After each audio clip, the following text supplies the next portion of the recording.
And Mike and Austin, you're on the air. Hello, I am from the Austin Stone. I'm sure you know the church. Okay. And I welcome you to join it. We've got a great church, and we're pretty much by the book. And I've helped many lost souls find their way, so to speak. Well, we're not lost. Don't have a soul. Wait, is this just a call to advertise your church?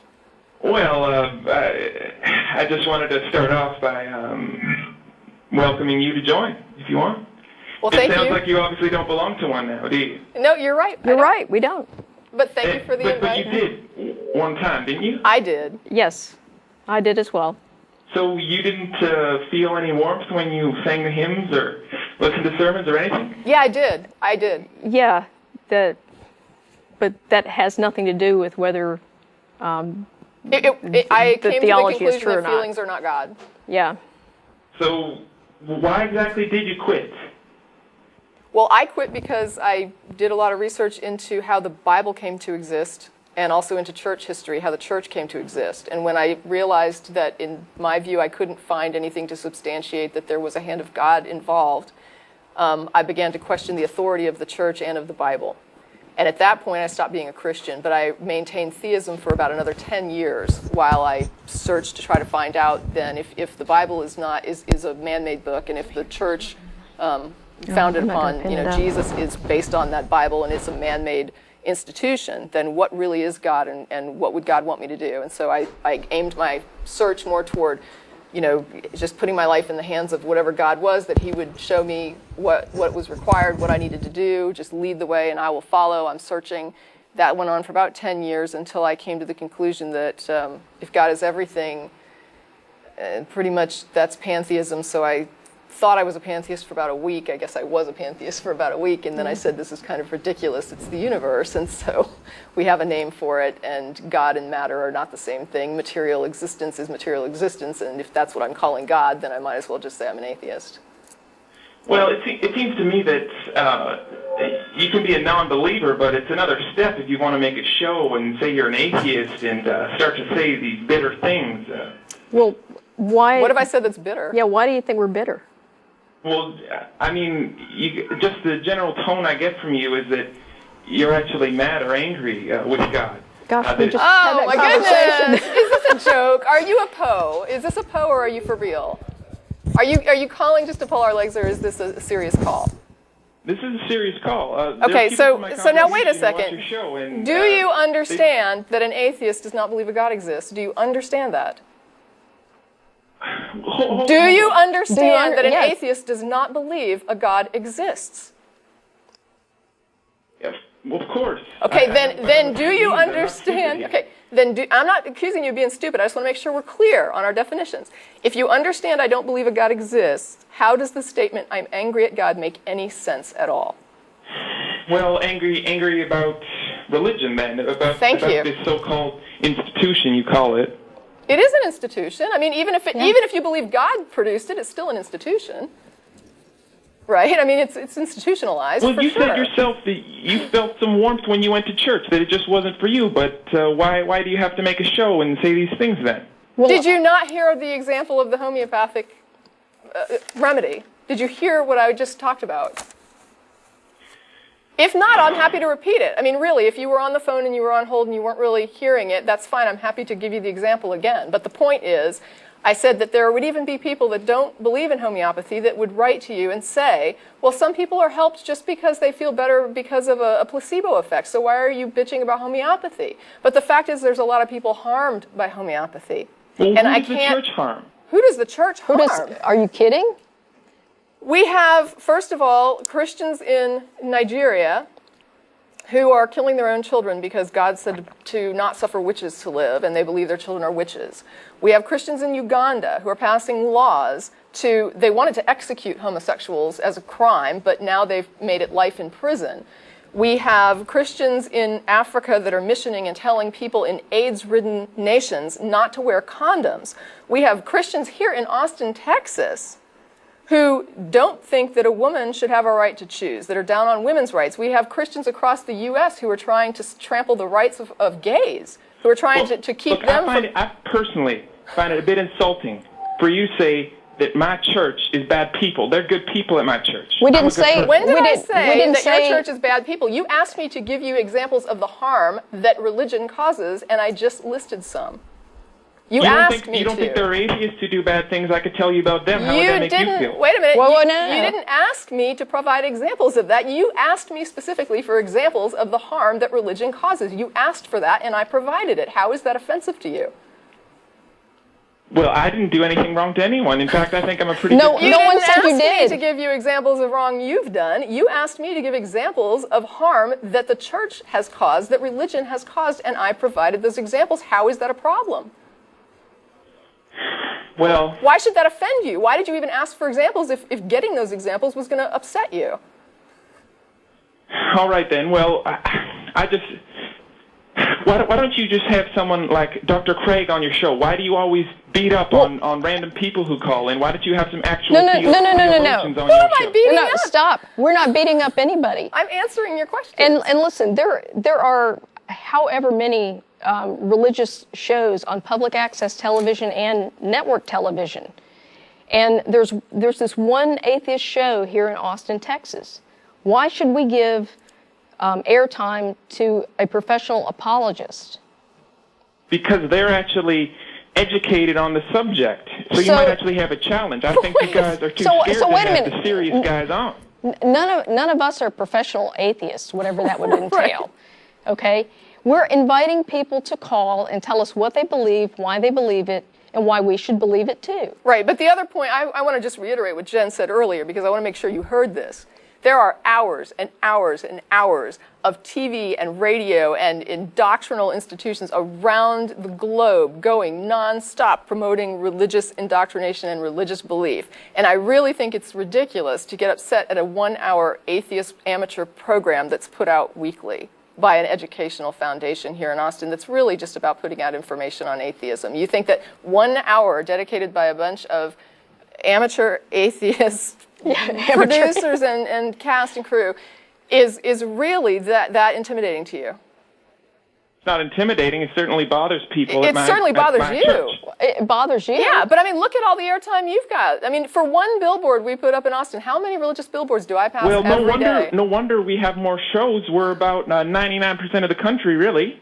No, you're not. There's, No, I think, no, what no. is it, like 80% religious, and Yeah. not all of that is Christian, but it wouldn't matter. Yeah, I don't it doesn't care. matter. The point is, you have all the airtime, all the radio time, and we have a 1 hour you know what it reminds me of? There's a parable actually in your Bible that reminds me of this. It's the one where they give the example of the guy who has like 100 sheep, and his neighbor has like one little pet sheep, and the guy with the 100 sheep goes and steals his neighbor's sheep and slaughters it. And it's like, wow, you couldn't really deal with like the guy having one sheep. That was like freaked you out that your neighbor had one sheep, was even though you had 100. And it's like that's kind of what you're doing. You've got like all the airtime, all the TV time, all the money, all the resources. I mean, you've got people handing you 10% of the tithe. I mean, you've just got them coming in throwing their money at you, and yet this 1 hour show we have no budget, Yeah. and it's like nothing. And we should have Christians on to promote Christianity, really. Does that seem reasonable to you, honestly? If you want my honest opinion, I think you guys are scared to talk to serious people about this. You'd Are you rather serious? just beat up on some clueless guys and then That call us, like pat the each other on callers, the right? back. Or the clueless ones. No, we invite people to call and defend their beliefs. Anybody can call us. And anybody can call us. We're on the show every Sunday. We let you So, call. I mean, feel free to, and we're letting you talk about whatever you want. Yeah, any of these professional apologists are welcome to call at any time. Well, Consider it I an guess invitation. I just want to say that I think a lot of the things you guys say are wrong. Well, so, About, I would expect about that from a religion, theist. And I would just, for example. Pardon me? For example. Well, that there's no God, I guess, would be the start. If you're an atheist, then right off the Okay. bat, we've got a bit of a problem. Well, yeah, but that's an easy problem to resolve because all it takes is a demonstration of a justification for your belief. You use really big words when you Okay. talk. I'm sorry. It sounds a little... Okay, I just want you to demonstrate to me that your belief in the existence of a God is justified. Well, Well, why do I believe in God? Well, there's evidence for God everywhere you look. Like, Such as? Just on the news lately, we had a national tragedy. Someone got shot through the brain, That's and they horrible. survived that. and wait a minute, Wait. what? They got shot and they... Representative Gifford Right, got shot right. through the brain. Right. The doctor said it was a miracle she even lived. She got shot So through the you don't- brain, you and don't she think- is still alive, and she looks like she will actually get back to normal. What about the 9-year-old who died? Yeah. Well, you just look on the news, and the president said she's up in heaven, and you want to tell us you want to jumping in rain puddles, he said, and you want to tell people that it's just lights out when you die. So the president decides who's in heaven? Yeah. He said she's jumping in rain puddles up there. Did he see her? I mean, how does he know this? Well, you want to tell us that it's just game over when you're dying? No, I'm just asking how you We're know asking this. how What you is know the this? justification for claiming she's in heaven? And even if she is in heaven, is that a justification for someone shooting a little girl? Is that part of the miracle? Was that a 9-year-old got killed? It's a miracle that Representative Gifford survived. Right. Imagine you got shot in the head. So Do you the think you'd have a good chance to live? Right, the plan was about killing several people so that God could show his beneficence in making somebody go through rehab after getting brain damaged from a bullet through the brain. That's your miracle. You don't think that's a miracle if I someone think it's an survived a extreme gunshot to the head? tragedy, and that it's fortunate that not everybody was killed. But I don't think it's a miracle that somebody survived and is now having to go through rehab, and she can barely, I don't even know if she can speak yet. Yeah. I mean, her this is doctors don't know somebody's that. But brain it's a damage. miracle she's even alive. She's brain If damaged, you- and people are dead. And that's exactly what I would expect to happen at an event where somebody shoots into a crowd. I don't consider several people shot dead and one person brain damaged to be proof of God's miraculous powers. Let me ask you something. How do you define a miracle? What's your definition of a miracle? A miracle is the way God shows us He's no, real. no. It's something that could never happen without God. So people never happen without people God. never survive A getting shot shot to in the the head without God. Without God, she'd be dead, just like most people who get shot through the head with a So bullet in Most their people. brain. Most So- people. But you admit so that how there's many- some people that get shot through the head that don't die. It's pretty rare. Right, but it happens. Right. 10% of That's people. why we call it a miracle. A miracle Okay, is so a really miracle rare is a thing. rare event. It's not something that can't happen. It's something that could happen, but statistically would be rare. And in this case, it happens 10% of the time. So anything that happens that's against the odds, which we would assume that in the universe some rare things will happen. Every time a rare event happens, you just say God did it. Is that what we're calling a miracle now? Well, I wouldn't say it's a miracle if you win the lottery, but I would say Why it's a not? miracle. It's Why a not? rare It's a rare event. In fact, it's What is it's- the statistical odds that determine a miracle? Like at what point is it statistically become a miracle versus a rare event?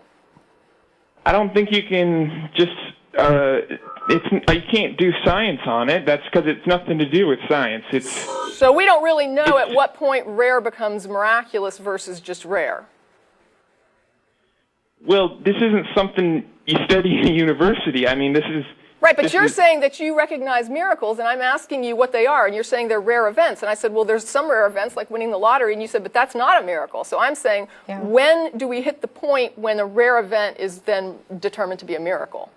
I think you guys, you guys are playing dumb with me. I think you know exactly what I mean when I say No, it's a no, miracle. we Actually, don't. I survive. don't know what you mean. No, I want to I'm know. asking you, how do you know how do you differentiate the rare medical survival event from a miracle?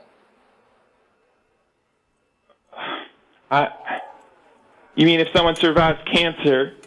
Right. I guess that's a miracle if they survive a deadly disease. do you believe that there is such a thing as natural remissions that can occur? Like, for example, if you have rats in a lab and some of those rats have cancer and they have a natural remission and survive, are you thinking God is saving those rats, or do you think that there's sometimes a natural remission? Oh, I understand the question now. Right. It's not always a miracle. First of all, I don't think Okay. God does miracles for rats. I think it's just for humans. Right, and I think didn't it's think when you humans did. I just survive. I just wanted to make it clear. I mean, I didn't think that you did think God was doing miracles for rats, but I was trying to make you understand my question better. So my question is, when you see somebody survive cancer, how do you tell the difference between a natural remission, like what we would see in a rat, which we would assume would also occur in humans, versus God fixed the person? Well, obviously, it's just a question of what you believe. I mean, No, it's not. It's a question of what you're can't tell claiming. you if God did it or if it was natural. So the doctor can't tell if it's a natural remission or a miracle, but then how can you tell? Well, it's just I believe that when these things happen, it's God's work that He does. Except that sometimes you think it's just a rare event. It's just a really good thing that happens that you didn't think was going to happen, and then it happens, and you say it's a miracle. And Like that winning the lottery. God loves you, and that's how He shows you He loves you, is He protects you. How do you differentiate between a rare event that you don't think is miraculous and a miraculous rare event? I guess you can't really. It depends on different people.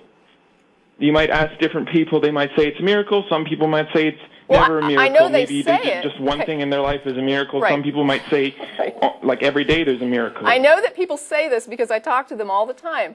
What I'm asking is, where's their justification when they say it's a miracle, when they're also acknowledging that sometimes rare, fortunate things do just simply occur? So when they're saying, I've determined it's a miracle, I guess I'm asking, where's their justification when they're telling me this is a miracle? Well, maybe there is no real justification. That's my point. There you go. But that's not necessarily a problem. It is a problem. It is a problem. If you want me to believe, It's a problem if you It's a care problem. whether or not the things you believe are true.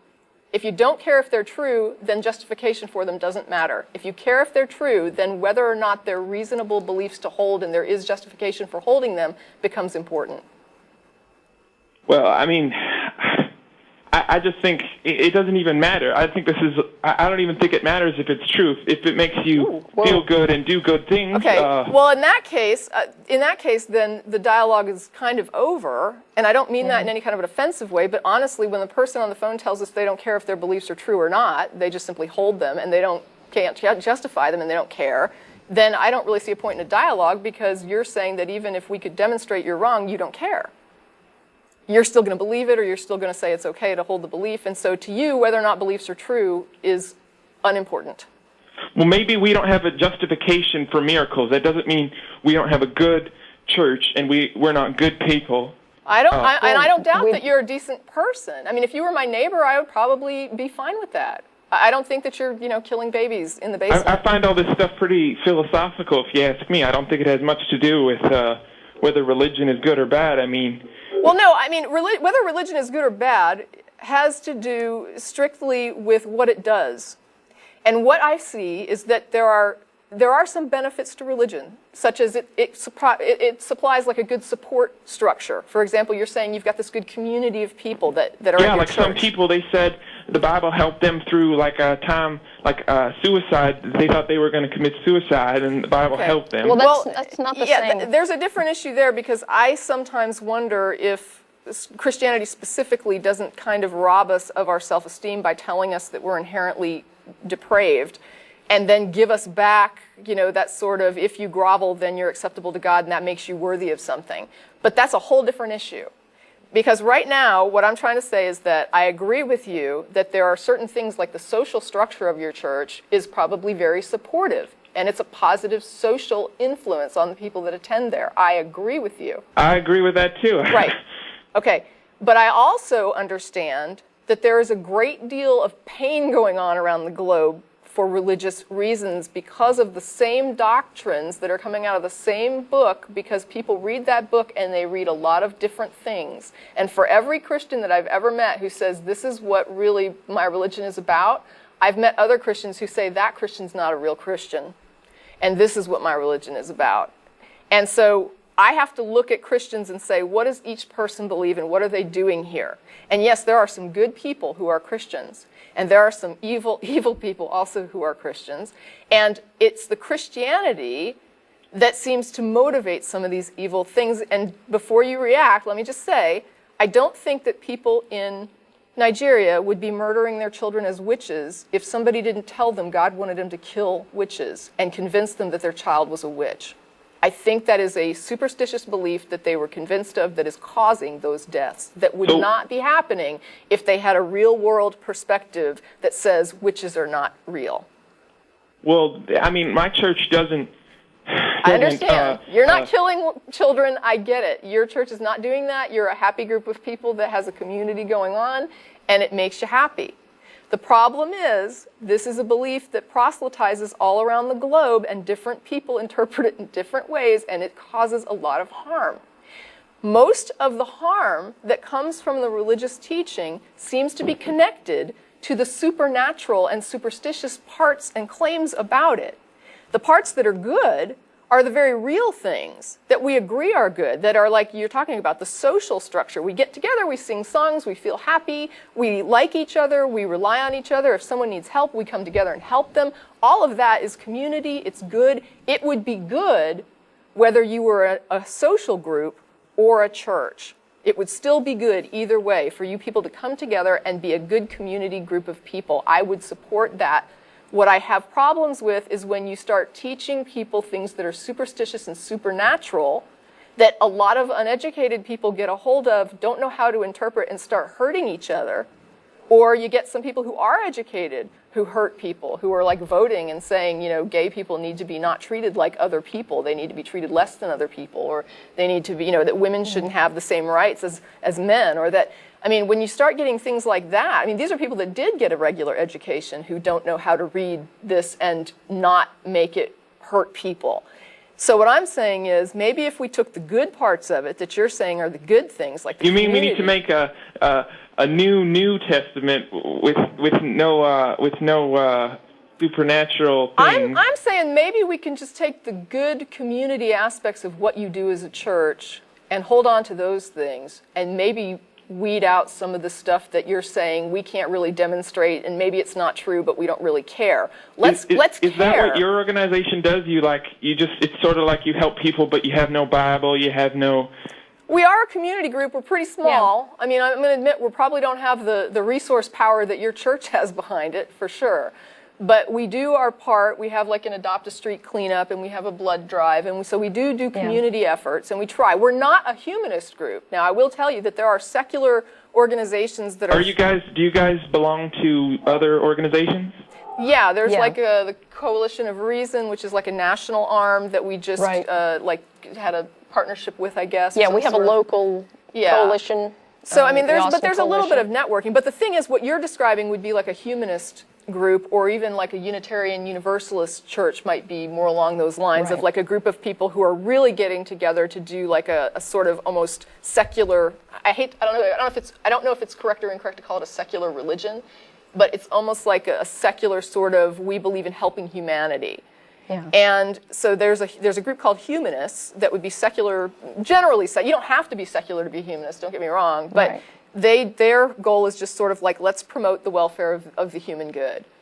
And I think that's fine. I thought all you guys did was just go out and do protests and say you don't like religion. I didn't know you actually did. We also do protests, but honestly, I mean, there's some things that we protest that there are church groups that would protest as well, and that do protest as well. For example, the People United or Americans United for Separation of Church and State is headed by a minister who believes that the government should stay out of religion. And so he wants to see that separate because he believes that his religion is better served by not having the government involved in what they're preaching and what they're doing.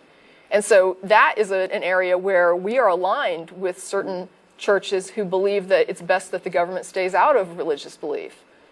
And so we believe, of course, from the secular side that it's good that religion stays out of the government. And so we see it both as a mutually beneficial thing, agreeing that religion benefits when government doesn't run it, and government does well when it handles the secular concerns and lets religion handle, you know, the people that are religious and let them figure out what they want to do with their own religion. That's up to them. It's a personal, private decisions for them to make, and not something the government should be dictating. Well, thanks so much, guys. I think I have good news for you because I don't think most people. I don't think most people actually like the bad parts of the Bible. So they would like to get rid of that too, maybe. But I hope it you're would right. be hard for them. I hope you're right, and I thank you for your call. Yes. Thank you. Okay. Well, that was interesting. That's a good call. Yeah. I appreciate the call. Okay.